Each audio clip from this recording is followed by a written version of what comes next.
Hi guys, and welcome back to the channel.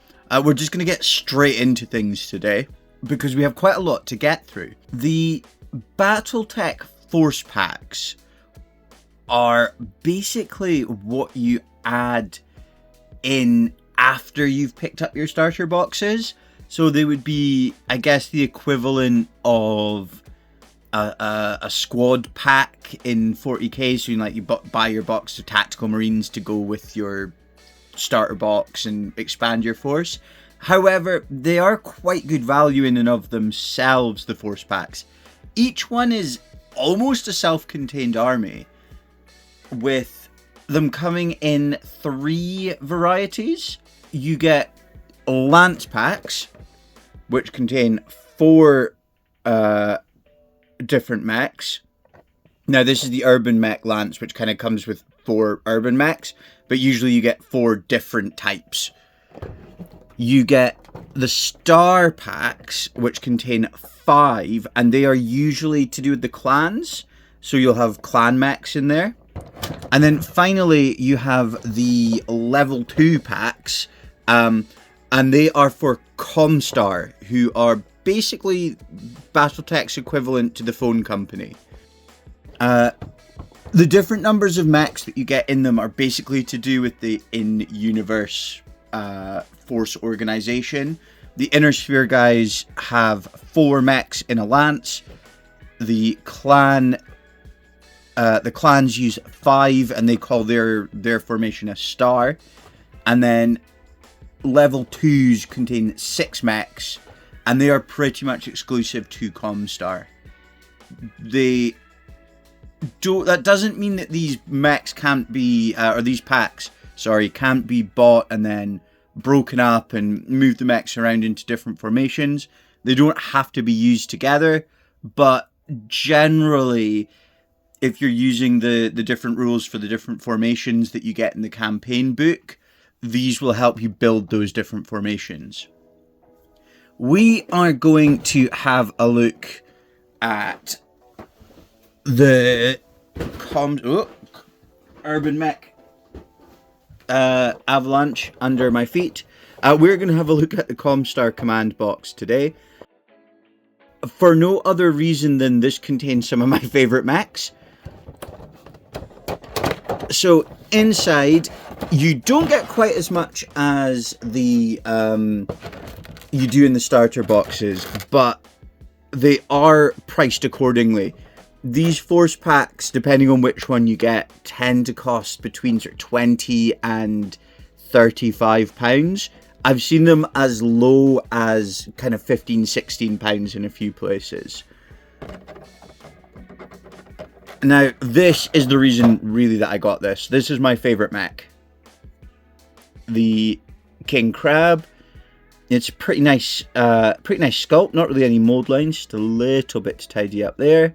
And this is what we're going to be painting today. I'm going to be painting them in Comstar colours, so the bright white. But in here we also get a Mercury, which is a little scout mech, an Exterminator, a Highlander, which is probably my second favourite mech, mainly because I live in the Highlands. We've got, what's this one, a Sentinel? And then a Black Knight, which is also one of my favourites. So this box has a lot of my favourite mechs in it. And to be honest, given the amount of choice you have when it comes to buying force packs, I think there's maybe sort of 30 or 40 different packs with different combinations of mechs. Buying the ones that have the stuff in them that you think is cool is probably the best piece of advice on which one to choose. I don't know enough about what's the best, value pack, pounds to battle value or pounds to tons of mech or whatever. I would say buy the units you think are cool, because then you're probably going to enjoy using them more. Now, the last thing you get in here is, you get a nice little bit of artwork at the back, which is kind of cool. I think that's quite nice. And you get your Alpha Strike cards, as we've come to expect. So you can play Alpha Strike with this, as well as as well as classic. The record sheets for these, you can buy them in the record sheet bundles, or you can get them for free online. I think all the record sheets I've used so far, I've basically just Googled the Mech and been able to find rules for it. If anyone else knows good sources of record sheets, drop it down in the comments below, because I'm always keen to know where you can pick up all these different profiles and things. Right, so we are going to get this guy cleaned up, and then we're going to get him sprayed, and then we are going to get him painted.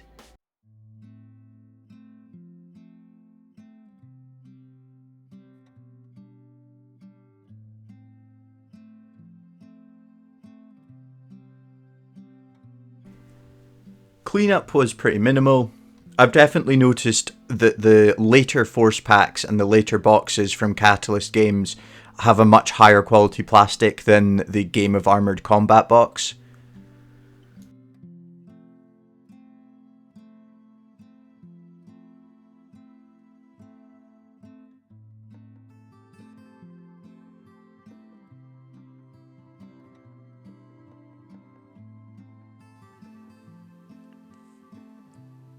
Painting white is definitely not my favourite scheme to do, my favourite colour to paint, but I really wanted to go for the traditional Comstar look for the King Crab here. I started out with a base of Grey Sear spray. It's one of the GW contrast sprays. I don't use it very often. I tend to favour the Wraithbone because it's got a bit of a warmer colour. But I quite like it as a base when you're going for sort of a pure white look. Then I just painted some Nuln Oil into all the recesses so that I could have, I suppose, is it panel lining they call it? That's what they used to call it back in the day anyway. It's probably got a new fancy name now.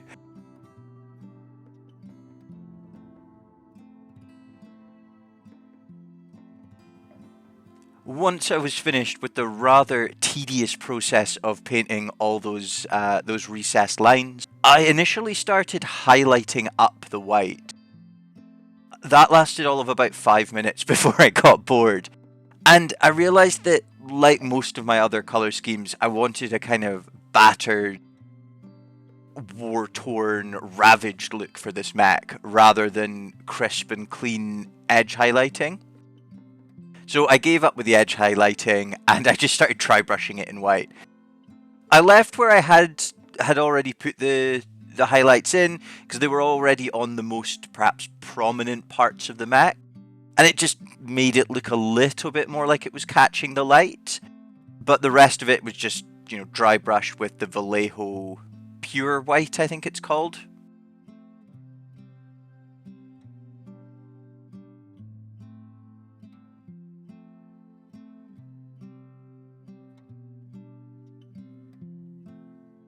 For the metal, I used my trusty Vallejo Dark Aluminium. Just a great paint for painting, you know, gunmetal, that kind of thing.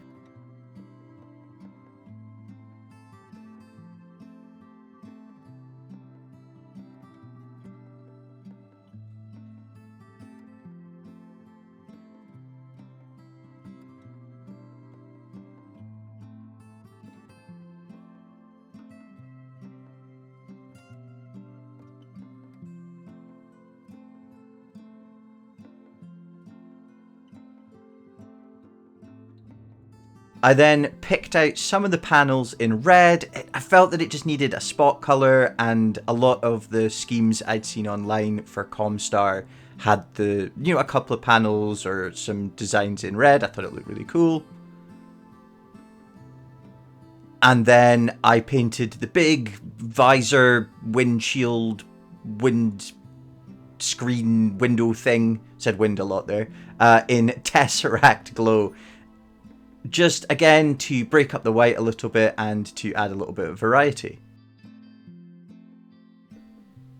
I actually used a transfer on this model, which I don't use very often at all. I just had a dig around in my 40k transfers and found a cool looking number. I don't know if it would be a squad marking or a unit marking, something like that. I thought it just looked really cool.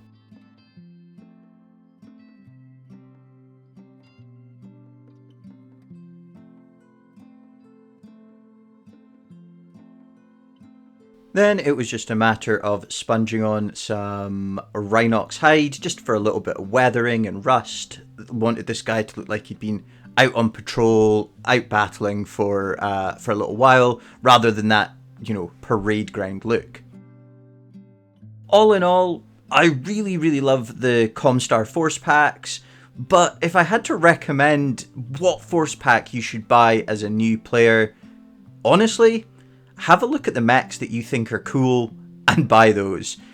All of the mechs are pretty balanced. Some are better than others, but for new players, honestly, pick whatever you like the look of and go from there. If you enjoyed this one, you know what to do. Hit the thumbs up, maybe consider subscribing, and we'll catch you in the next one. Bye.